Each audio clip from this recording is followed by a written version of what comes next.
Hi everyone, माझ्या चॅनलमध्ये तुमच्या सगळ्यांचं अगदी मनापासून स्वागत आहे. रिसेंट व्लॉगमध्ये मी तुमच्यासोबत शेअर केलेच होते की मी इस्कॉन टेम्पलला जाणार आहे. बाहेरून तर इतकं छान होतं ना मंदिर, पण आतमध्ये ते किती छान असणार आहे ना हे पाहण्यासाठी मी खूप एक्साइटमेंट होते. माझ्यापेक्षा जास्त ना परी एक्साइटमेंट होती. पोचल्या ना तिथं आरती चालू झाली होती, म्हणजे पूजा झाली होती.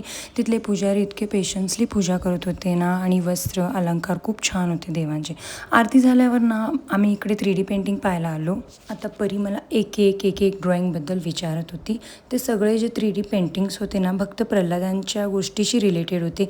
म्हणजे कसं भक्त प्रल्हादांना हातीच्या पायाखाली तुडवलं गेलं, गरम पाण्यात घातलं गेले, खूप सारे असे विषारी साप आणि अजगर होते. त्या रूममध्ये ना त्यांना एकट्यांना सोडलं गेलं होतं, अग्नीमध्ये ढकललं गेलं होतं. हे सगळ्या स्टोरी. तसंही परीला ड्रॉइंग क्राफ्ट खूप आवडतात. ती माझ्यासोबत करतेही कधी कधी, म्हणजे वीकली वन्स वगैरे.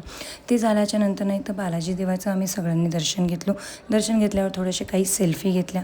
मग परी मला म्हणत होती की जेव्हा आपण आत्याकडे जाऊ ना मम्मी प्लीज मला डोनट खाऊ घाल. मग तिच्यासाठी डोनट घेतले. बन्सीना व्हिडिओमध्ये तेवढा कम्फर्ट नसतो, आणि आमच्यासाठी ना समोसा आणि मलाई कुल्फी घेतले. मलाई कुल्फी आणि समोसा खाऊन माझं तर मन एकदम तृप्त झालं. ते झाल्याच्या नंतर ना मी माझ्या बहिणीला भेटायला जाणार आहे. ते तुम्हाला नेक्स्ट व्लॉगमध्ये पाहायला भेटणार आहे. जर चॅनल आवडलं असेल तर चॅनलला सबस्क्राईब करा आणि शेअर करा. चला भेटूया नेक्स्ट व्लॉगमध्ये. बाय.